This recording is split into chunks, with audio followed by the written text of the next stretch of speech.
আসসালামু আলাইকুম রহমতুল্লাহি অবরকাতুহু।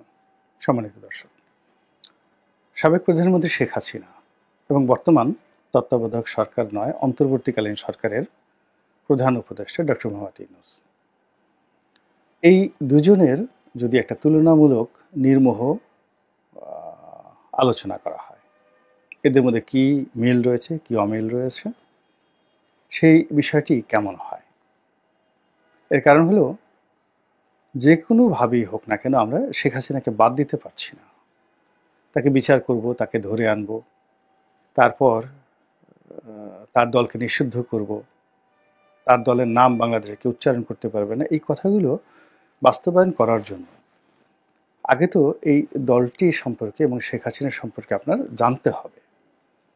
সেই জানার জায়গাগুলো কি, আর যিনি এই কাজটি করবেন তিনি বর্তমান যিনি প্রধান উপদেষ্টা, তাকেই কাজটি করতে হবে।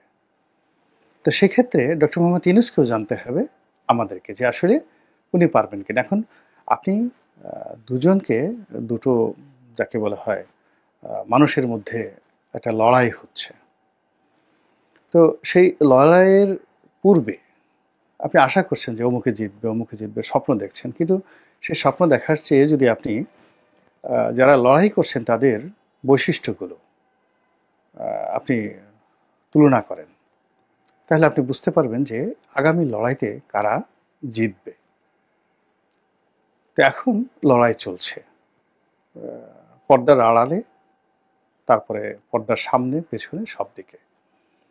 এখন এই লড়াইয়ের মধ্যে কী কী ধরনের পরিস্থিতি তৈরি হয়েছে আমরা হয়তো 10-15% আন্দাজ করতে পারছি, কিন্তু বাকি 85-90% ঘটনা ঘটছে পর্দার অন্তরালে, এবং সেগুলো রীতিমতো ভয়ঙ্কর, এবং এতটা ভয়ঙ্কর যে আপনারা শুনলে মানে আমি এই কথাগুলো বলতে পারবো না। 85% যে কাজগুলো চলছে সবই চক্রান্ত, অর্থাৎ শেখ হাসিনাকে জলে স্থলে অন্তরিক্ষে দমন করে নিজের ক্ষমতা প্রতিষ্ঠিত করার জন্য বর্তমান শাসক শ্রেণী যে কাজগুলো করছে তার মাত্র 10-15% আপনি জানতে পারছেন, বাকি কাজগুলো গোপন, আপনি বুঝতে পারছেন না। তার একটা নমুনা খালি যে শোনা যাচ্ছে যে করিডোর দেওয়া হচ্ছে রোহিঙ্গাদেরকে, আরাকান আর্মিদেরকে, জাতিসংঘ এবং আমেরিকাকে খুশি করার জন্য। জাস্ট একটা উদাহরণ দিলাম। এরকম অসংখ্য ঘটনা ঘটছে। আবার শেখ হাসিনা ওখানে বসে, আওয়ামী লীগ ওখানে বসে যা করছে, বাংলাদেশে যা করছে তা 5%, অর্থাৎ ঝটিকা মিছিল করছে, তারপর শেষে সামনাসামনি ওই যাকে বলা হয় ওয়েব মিটিং করছে, আর মাঝে মধ্যে অডিও বার্তায় শেখ হাসিনা কথা বলার চেষ্টা করছে, এটা দৃশ্যমান। কিন্তু তলে তলে যে কি কাজগুলো হচ্ছে, লন্ডনে কি হচ্ছে, আমেরিকাতে কি হচ্ছে, ঢাকাতে কি হচ্ছে, তারপরে দিল্লিতে কি হচ্ছে, এটা আমরা জানি না। যদি জানতেন নিশ্চিন্তে থাকার মতো কোনো রিজন নেই, অস্থির হয়ে পড়তেন। ক্ষমতা এমন একটা জিনিস, ক্ষমতার জন্য নিজের বাপকে মেরে ফেলে, বাপ তার সন্তানকে মেরে ফেলে, এবং একটা দুটো না, মা তার সন্তানকে মেরে ফেলে, সন্তান তার মাকে মেরে ফেলে। এরকম অসংখ্য অশ্লীল অশ্রাব্য অনেক ঘটনা ঘটে, অসভ্যতামি অনেক ঘটনা ঘটে। যে মানুষ একটা পিঁপড়া মারে না, ক্ষমতার মোহে পড়ে সে লাখ লাখ মানুষকে মেরে ফেলে। মানে এরকমই ক্ষমতা, এটার যাকে বলা হয় এটার কোনো ব্যাখ্যা নাই। যে মানুষটি সারা জীবন একটা উদাহরণ বলি তাহলে বুঝতে পারবেন। খলিফা আব্দুল মালিকের নামটা আপনারা শুনেছেন, যেটা উমাইয়া শাসকদের মধ্যে যিনি যাকে বলা founder of the Umayyad dynasty, অর্থাৎ মুয়াবিয়ার পরে ইয়াজিদ, ইয়াজিদের পরে মারওয়ান, মারওয়ানের পরে যিনি ক্ষমতায় এলেন তিনি এই আব্দুল মালিক। তো আব্দুল মালিক যখন ক্ষমতা এলেন তাকে বলা হতো, যাকে বলা হয় সারাক্ষণ তিনি কোরআন নিয়ে থাকতেন, মসজিদ নিয়ে থাকতেন, দুনিয়ার কোনো বিষয়ে তার কোনো যাকে বলা হয় আগ্রহ ছিল না। তো এখন যেদিন তাকে জোর করে, বলতে গেলে ধরে, মসজিদ থেকে ধরে নিয়ে উমাইয়ারা তাকে দামেস্কের সিংহাসনে বসালো, এবং তিনি ক্ষমতায় বসার পর এই মানুষ যে কাজ করেছেন, একটা সুন্দর শাসন দিয়েছেন, 90 বছর তার বংশ রাজত্ব করেছে, সবই ঠিক আছে, কিন্তু তার যে শাসক হাজ্জাজ বিন ইউসুফ, ইরাক অঞ্চলের শাসক, তার মাধ্যমে তিনি পুরো কাবা শরীফ মিনজানিক যন্ত্র দিয়ে, কামান দিয়ে কাবার সমস্ত ওয়াল ভেঙে তছনছ করে ছেড়ে দিয়েছেন। এরপর আল্লাহ রাসূলের আহলে বাইত যারা ছিলেন তাদেরকে ফাঁসিতে টানিয়ে মেরেছেন। এবং সে বলতেছে যে এই ঘরের যে কোনো অলৌকিকত্ব নাই, এজন্য হাজ্জাজ বিন ইউসুফ ওই ঘরের মধ্যে ঘোড়া বেঁধে রেখেছে, দেখি কি হয়। দিস মানে ক্ষমতা মানুষকে এই পর্যায়ে নিয়ে যায়। তো খলিফা আব্দুল মালিকের যদি প্রাথমিক জীবন ধরেন, তাহলে এইগুলোর সাথে আপনি মিলাতে পারবেন না। আবার এখন ডক্টর মোহাম্মদ ইউনূস, তাকে যদি এখন এখানে দেখেন যে তার অতীত কর্মকাণ্ড দেখেন, কিন্তু ক্ষমতার চেয়ারে বসার পরে আপনাকে মনে করতে হবে যে এই চেয়ার রক্ষা করার জন্য পৃথিবীর যত নিষ্ঠুর শাসকরা যা কিছু করেছে উনি সেগুলোর সুযোগ পেলে একটাও বাদ দেবেন না। এটা হলো নর্মাল ব্যাপার। তো এই বিষয়গুলো নিয়ে ডিটেলসে যাব না, আমি সঙ্গত কারণে একেবারে প্রথমে মিল অমিলগুলো বলে নিই। শেখ হাসিনার মধ্যে মিল অমিলগুলো বলে নিই, যেন আগামীতে যে ফাইটগুলো হবে সেটা আপনারা বুঝতে পারেন যে ফাইটের ফলাফলটা কী হতে যাচ্ছে। প্রথম হলো তাদের দুজনের মধ্যে 1 নম্বর মিল হলো উভয়ই বয়স্ক। তাদের বয়স, ওনার বয়স 86 বছর, ওনার বয়স এখন 79 বছর, 4-5 বছরের ছোট বড়, প্রবীণা। শারীরিকভাবে দুজনেই সুস্থ, যথেষ্ট সুস্থ, কোনো কথায় জড়তা নেই।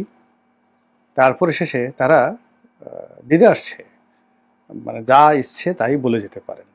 আপনি প্রশ্ন যাই করেন না কেন, তিনি তার দ্বারা রাগান্বিত হবেন না বা প্রভোক্ট হবেন না। দুজনই তারা তাদের মতো কথা স্টাইলে, আওয়ামী লীগ স্টাইলে আর গ্রামীণ ব্যাংক স্টাইলে তারা দুজনে কথা বলে যাবেন।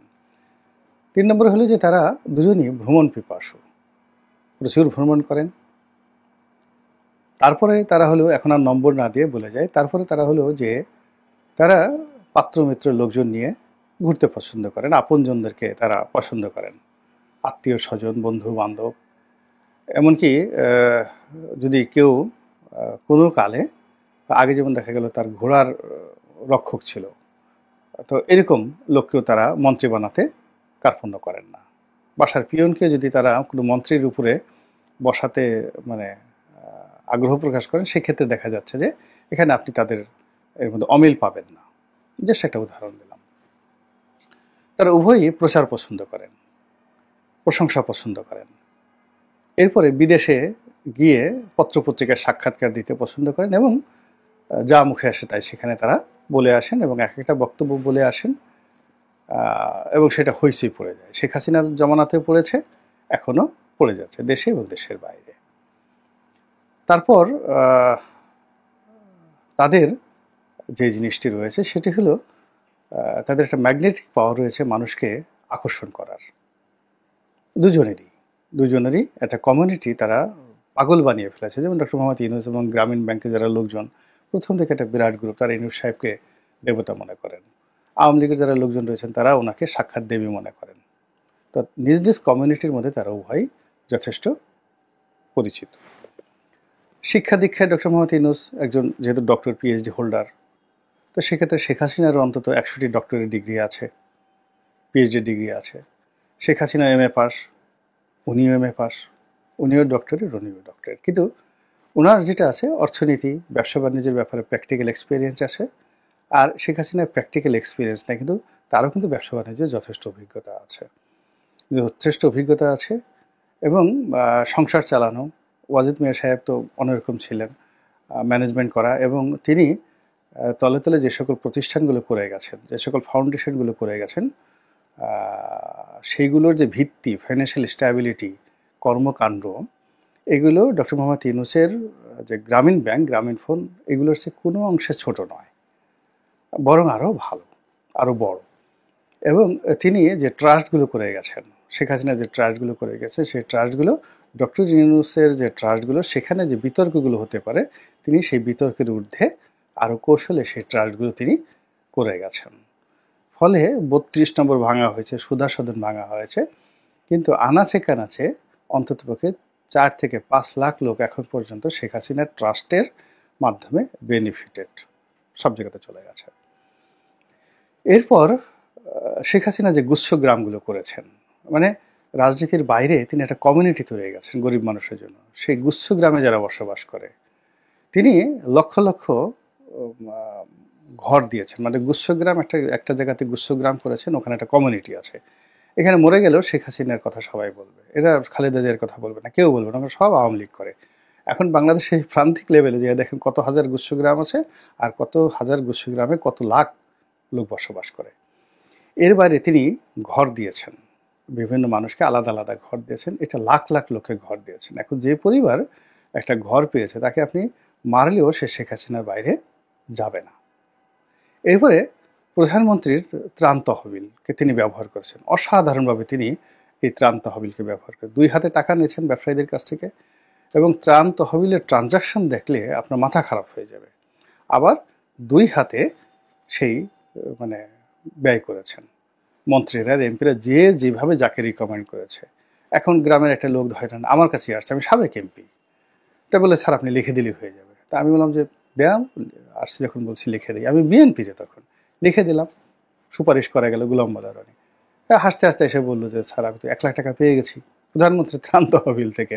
তো এইরকম যারা ওখানে সুযোগ সুবিধা পেয়েছেন তারা আলাদা হয়ে গেছেন, আর ওই লোকগুলো এখন যদি এসে সেই ত্রাণ তহবিলে কিছুই না পায়, তারা সঙ্গতের কারণেই এখানে যাকে বলা হয় কেমন একটা নেতিবাচক ধারণা পোষণ করবে। এনিওয়ে এরকম অসংখ্য মিল রয়েছে তাদের মধ্যে। আর অমিলের যে জায়গাটি সেটা হলো এখনো পর্যন্ত শেখ হাসিনা শ্রুড, প্রতিহিংসা পরায়ণ, তিনি ক্ষমা করেন না, এটা নিশ্চিত। কারো পিছনে লাগলে মানে ওই যে দেখেন না যে পিঁপড়া বা আমরা উল্লা বলি যেগুলো, ওগুলো যদি কামড় দেয় আপনি যদি পিছন থেকে টান দেন ওর মাথাটা ছিঁড়ে যাবে, কিন্তু ও কামড় ছাড়বে না। তো ওই শেখ হাসিনা এরকম প্রতিশোধ পরায়ণ যে সে যদি একবার কাউকে টার্গেট করে সে মরে না যাওয়া পর্যন্ত ওই টার্গেট থেকে সে ছাড়ে না। এজন্য মানে চমৎকার একটা কথা বলছিলেন সুরেন্দ্র সেনগুপ্ত, যে বাঘে ধরলে বাঘে ছাড়ে, কিন্তু শেখ হাসিনা ধরলে ছাড়ে না।